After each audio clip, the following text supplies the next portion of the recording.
ସରଳତା ଶବ୍ଦଟି କି ପ୍ରକାର ବିଶେଷ୍ୟ? ଏହାର ଉତ୍ତର ହେଉଛି ଅପସନ୍ ବି ଗୁଣବାଚକ ବିଶେଷ୍ୟ। ଧନ୍ୱିନୀ ଶବ୍ଦଟି କାହାର ସ୍ତ୍ରୀଲିଙ୍ଗ? ଏହାର ଉତ୍ତର ହେଉଛି ଅପସନ୍ ସି ଧନ୍ୱୀ। ତଦ୍ଭବ ଶବ୍ଦ କାହାକୁ କହନ୍ତି?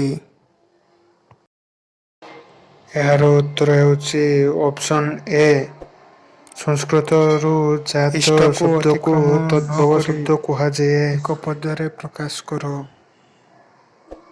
ଏହାର ଉତ୍ତର ହେଉଛି ଅପସନ୍ ଡି ଯଥେଷ୍ଟ।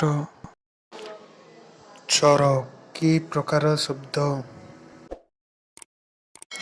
ଏହାର ଉତ୍ତର ହେଉଛି ଅପସନ୍ ଡି ତତ୍ସମ। ଅରଣ୍ୟ ରୋଦନ ରୂଢ଼ିର ଅର୍ଥ କମେଣ୍ଟ କର।